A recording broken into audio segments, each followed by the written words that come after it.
Welcome to our podcast, Doing It Right. This podcast reveals authentic stories from successful leaders doing it right. It's about their journey to become a leader, their choices, motivations, and lessons. In essence, how they built successful personal brands.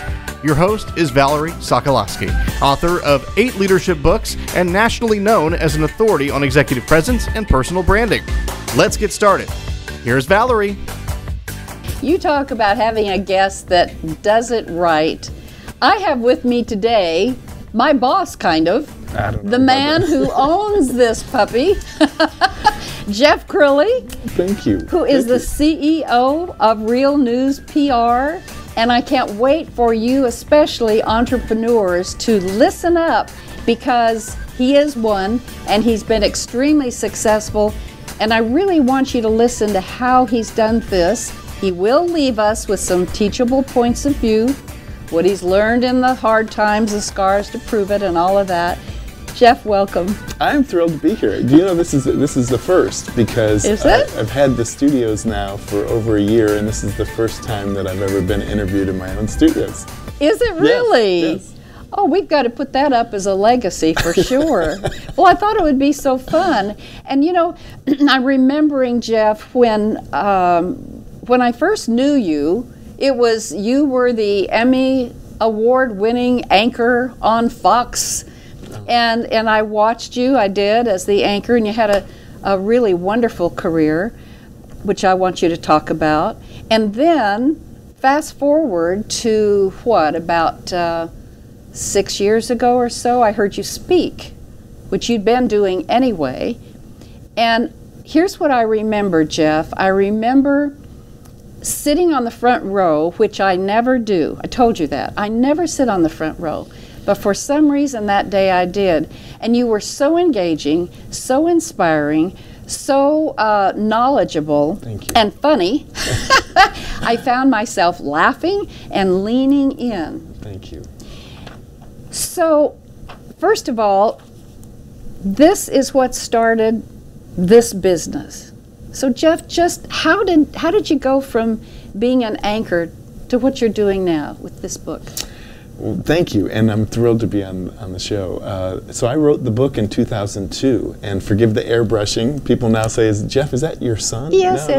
It's you. It's you. So I wrote the book in 2002 while still a reporter at Channel 4, and I was moonlighting. My bosses at Channel 4 didn't know how busy I was, but I was doing 300 speeches a year for 6 straight years.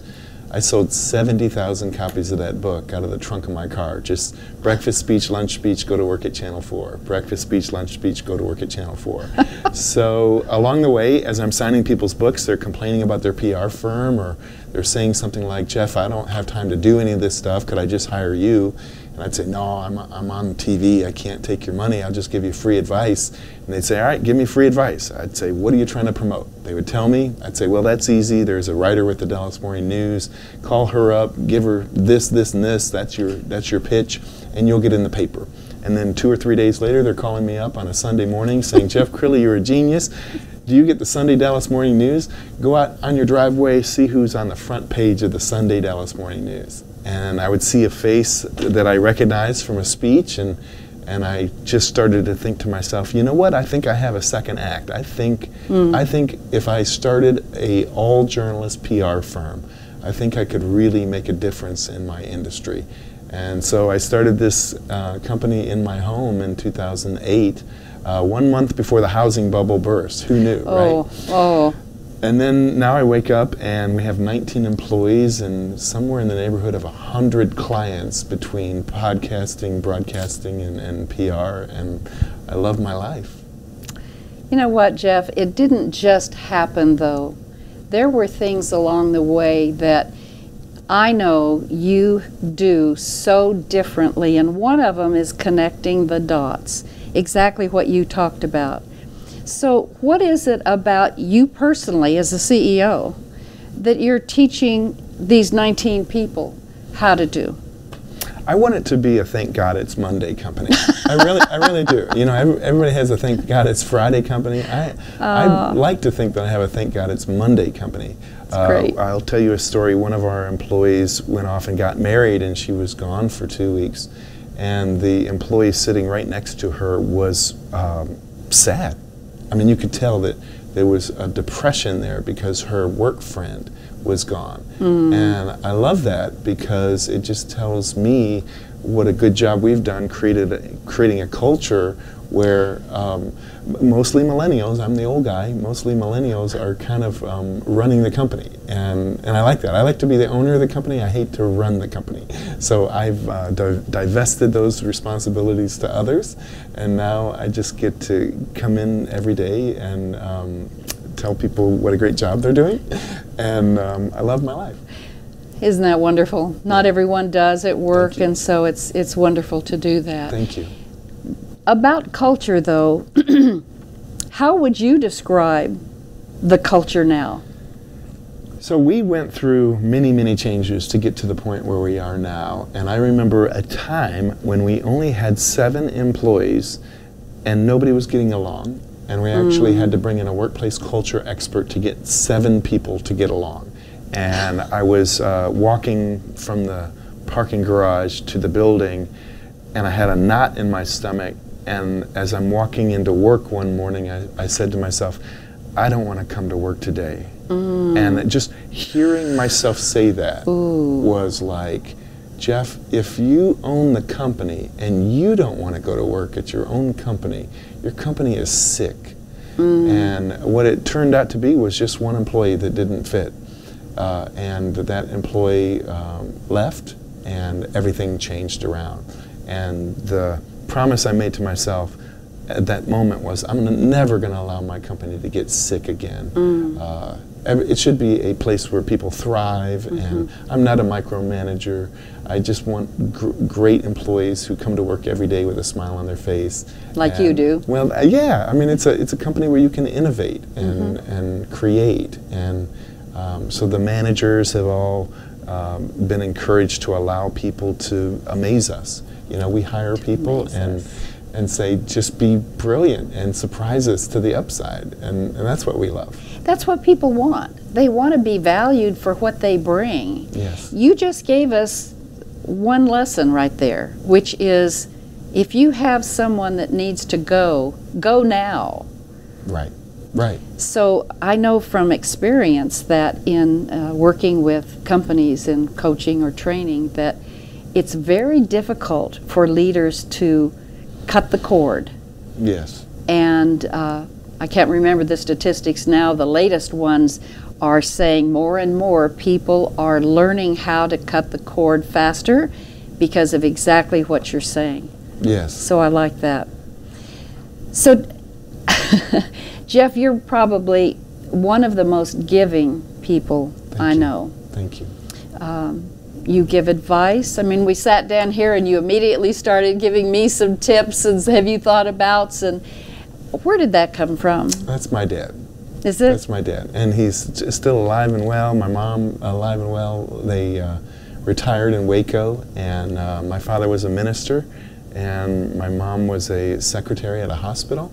And my father is just the kind of person who would start a conversation with the person at the checkout counter, and if he saw something that he could help them with, he would offer his advice. So I think I love my dad so much, and just giving him advice, channeling him and trying to help people is what gets me out of bed in the morning. And you know, when you help other people, it comes back tenfold, doesn't it? Yes, it really does. That's what Zig Ziglar said. He did. You can have anything you want as long as you help other others people get what they want first. So there's another lesson, right? All right, so your company is so different, and you have all the elements. What are the elements now that the expanse of everything that you offer? Well, so what's happened recently, and as an entrepreneur, I'm starting to reimagine my own company. So the broadcast division has grown so rapidly. 1 year ago, we were doing 2 shows. We're now doing something in the neighborhood of 56 shows, including the one that we're on right now. I'm one of 56. And so, and that's organic growth. So what happens is guests of shows will look around and say, well, how does this work? Could I have my own show? And the next thing you know, they're getting a tour of the studios. And so as a owner of a small business, I thought to myself recently, the whole company has been like pushing a boulder up a hill for 10 years. But when the broadcast division started, I felt like the boulder got to the top of the hill, and now it's starting to roll down. And so I'm imagining now myself as the owner of a television network, because that's what this is. We started calling it podcasting, and then sometimes I found myself saying radio. But some of our studios, this one included, looks like television. So I see it as a television network where anybody can walk in off the street and have their own show. I think wisely we've matched our clients who do shows up with producers who know the business. I like to hire from the media. There's a work ethic, there's a hunger that comes from the media. So of the 19 employees, 15, 16 I believe came from the media, mostly television and radio. But there's kind of a kick in the door mentality that happens when you're from the media. It's a lot of companies are slow. They like to think about stuff. They like to have meetings and write white papers, and I'm like, flip charts. Let's go. So one of the reasons why your show is so wonderful is not only your talent, but the talent behind the scenes. We've got Derek running the board today, and Derek came from Channel 33. He was an editor and technician over at Channel 33, so he's dealt with pressure before, and so the pressure of broadcast television really prepares you for anything. Anything, for sure. Have there been times you've been stressed? I still get stressed, but I now say to myself, because I have a management team, if you, Jeff Crilley, feel stressed, it's your own fault. Because you have others that you pay that can take that stress away. So if, let's suppose, a client calls with a problem, I can solve the problem. But if solving the problem takes me out of my happy place, maybe I shouldn't solve the problem. Maybe I should take that problem and give it to one of my managers and say, you know what, can you get back with him as soon as possible and try and solve this problem? Because I want to stay in my happy bubble. And my happy bubble is I love being the strategist, I love being the evangelist, and I love being the head sales guy. And you are. Well, thank you. I remember it's your name on the door. I remember one time I had a vice president who said, I would like to help you with sales. And I said, no, that's my joy. Why would I let you do sales? That's my fun. And so being clear on what gives me joy versus what drains my joy is another secret. That is another secret. So on that note, think about the anchors now. It's so different, Jeff, than when you were an anchor. Where is their joy? Where is their happy place? What's happening? So the news is changing quite a bit in the last 10 years from when I was in it. And I remember news was somewhat in decline when I was in the business. I remember years in which I was working the night shifts, so I was 2 to 11. And at the end of the year, we would look for something to submit for an award. And I would ask my night side photographer, do we have anything that we're proud of for this year, anything that we should enter? And the photographer would look at me and say, I can't think of anything. Interesting. In a whole year of doing news, I had nothing to enter a contest. And that was just a signal to me that I was chasing murders and fires and doing, kind of the lowest common denominator news. And this is, 2008.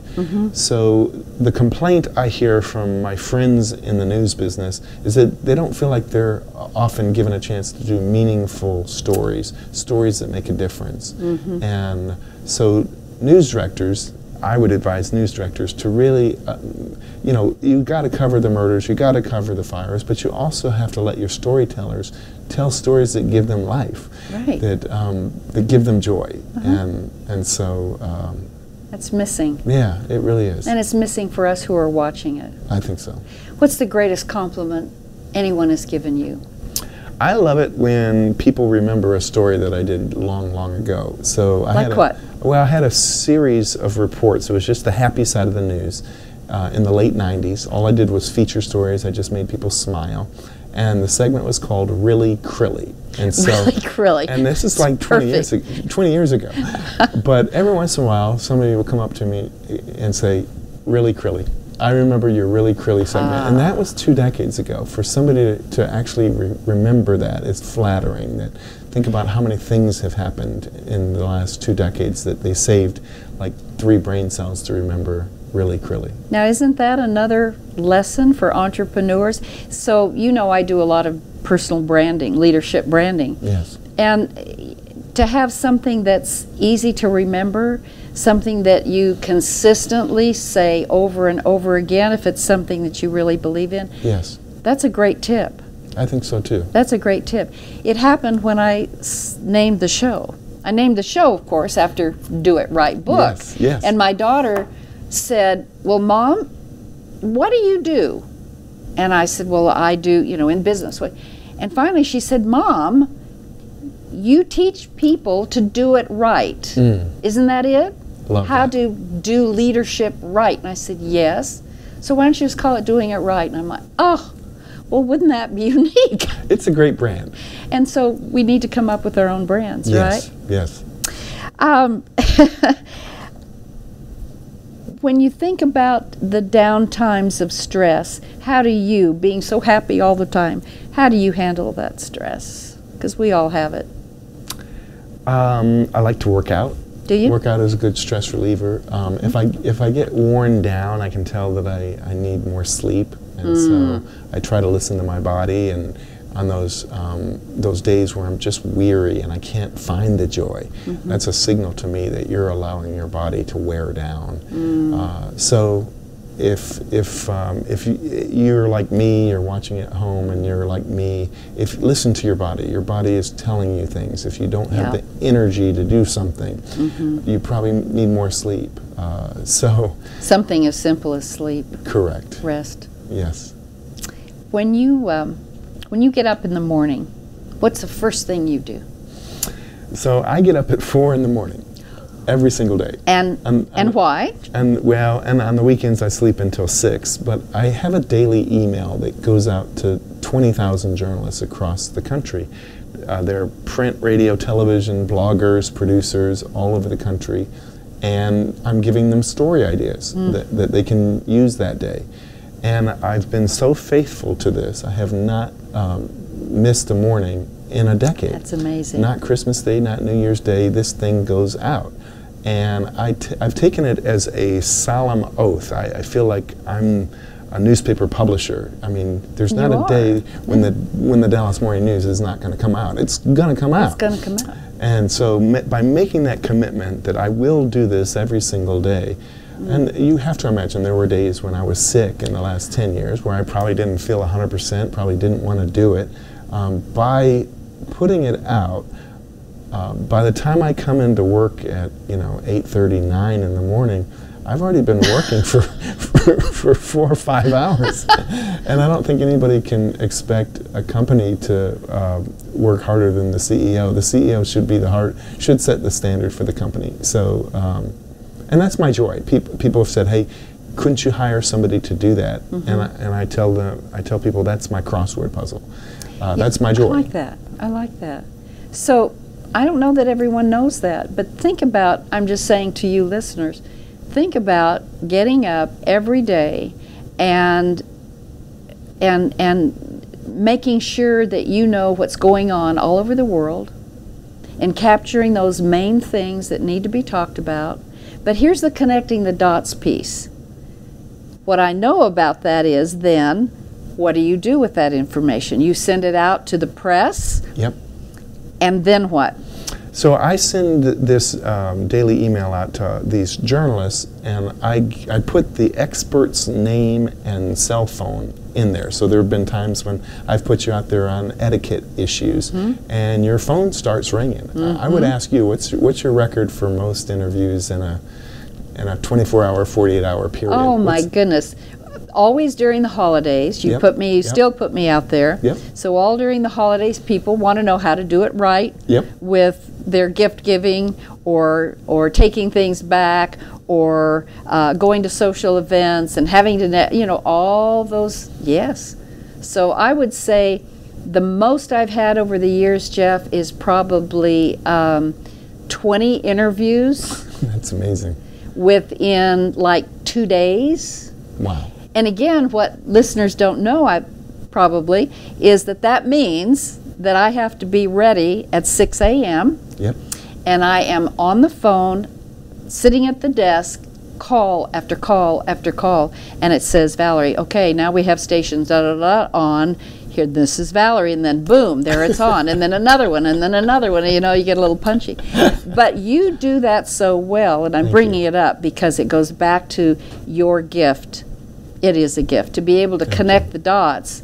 So what's the funniest thing in one of those events where you've had to connect the dot with, like, how in the world am I going to get this person on the air? I did have a situation where in my morning email, I put the wrong person's phone number in. And so this guy, who I think he was a financial planner, was getting a lot of calls for a doctor. He was like, Jeff, he says, I can fake a lot of stuff, but I can't be an MD. So I said, gosh. No, don't do those interviews. Don't be giving medical advice on the air. So now, what are your goals? Let's say for the next 5 years, because you've grown. So how long did it take you from 7 to 19? How many years? So it's been 11 years. In May, it'll be 11 years. Congratulations. Thanks. What's your goal for the next 5 years? I'd like to see the company double or triple again. Now, bigger's not better. Bigger isn't better if it means more stress or if it means a lack of excellence. So there's certain things that I'm really passionate about, and I think it's one of the reasons the company is so successful, is I'm a big excellence guy. You are. So I couldn't be a PR firm or a broadcast network that was just trying to, stack them deep, sell them cheap, get people in and have bad quality. Right. So the team knows that we stand for excellence. Every single employee is all about problem solving for the client. I had an experience the other day where, Facebook went down. You remember this? Yes. Facebook went down, and there was a client who had a broadcast that was supposed to go out, and because Facebook went down, it was not going out, and the client was frustrated. And without me asking, my daughter Sarah, who's vice president of the company, and another employee stayed late to make sure that particular program got out as soon as Facebook came back again. And the client came up to me with kind of tears in her eyes, saying, "Thank you so much for the dedication to stay there after hours." I think it was like 8:30 at night before they finally got it out. And I didn't ask Sarah to do that. I didn't ask the employees to do that. That was their commitment to excellence that made that happen. And that to me is the mark of a great company, is if everybody knows who the CEO is and what the CEO stands for, and they know that excellence is a priority, then they all own that. And I'm constantly, I love to be surprised. So we're bragging on Derek. Derek did a show open for a show called Purple Tails. It's the guy who was inside the Barney suit for 22 years has a show here in our network. And know that. Derek did a great job. He put together this show open, and it was so slick and so smooth that I looked at it and I said, did we do that? Are we able to do that? And it turns out that, yeah, we have that kind of talent. Kudo, Derek. And Derek put that together, and now when I give the tour, and Derek's used to it now, when I come up to his office, he says, okay, this must mean I got to show the Barney clip again. But I think that's another secret of success, is that you make sure that you let employees know when they do a great job. Let them know that they're doing a great job. Well, that's important. And what do you do when they don't? To be honest with you, I have shielded myself from that. Because I have managers now that can do that, I remove myself from that, because I feel like it takes me out of my happy place to be the disciplinarian. I don't want to play that role. As a father, I was always the candy man, and I got that from my dad, who was always the candy man. Was he? And so it's not fun to discipline people. No. So I mean, if I see something that's not right, I will tell one of the managers and say, hey, we should address that. But that allows me to continue to be the candy man and just hand out compliments instead of, discipline. Well, Jeff, I'm awfully proud of you, and it's a joy to be able to be a part of the family. What would you leave with any listener who thinks they want to be in media? Now, that's the ocean. I want to be in media. What should they study? What should they do? How should they discern what part of media? Give them some advice. First, I think you have to have a message and a burning desire. I mean, if you don't have that fire in your belly to do something, it's not going to be great. And so you want to say to yourself, okay, being in the media, that means a lot of stuff. What does that mean? It does. Conservative talk show host, TV broadcaster, TV reporter, having a show like you have. But this show gives you joy, so I would use you as an example. You found a subject, you're genuinely interested in people. You and I forgot that we're on the air because we're so into this conversation. Mm-hmm. You're doing it right, and by choosing a show and a subject that lights your fire, you're absolutely doing it right. So pick something that really lights your fire. Absolutely. And I think that's one of the hardest things for entrepreneurs to figure out is what's my happy place. Jeff, thank you so much. You're just, you're just the best. Thank you. And for all of you, I want you to watch all of the podcasts here on RNCN because they're all good. And it's interesting to think, no, you don't have to be in broadcasting to do something like this. You just have to have a great idea and be willing to put it out there and put the time. I will say this, on this show or on anything you do, recognize it's called work because it's work. You don't just show up and start talking, do you? Absolutely. Yeah. So for those of you who are our loyal listeners, I'm going to give you an offer here, something free. I want you to go to the podcast, particularly this one. I want you to subscribe, rate, review, and share. And send me, if you want a great article that I've written, it's a business quiz on entrepreneurship. I'll send it to you if you will just put in the subject line, did it. That tells me, be honest, that you subscribed, rated, reviewed, and shared. And I'll send you that article. Until next time, stay authentic and keep doing it right. Bye for now.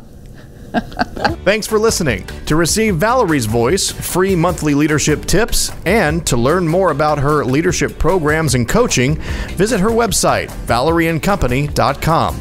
Next week, we'll be here again to inspire, engage, and equip you with teachable points of view from successful leaders who have been doing it right. Until then, lead authentically.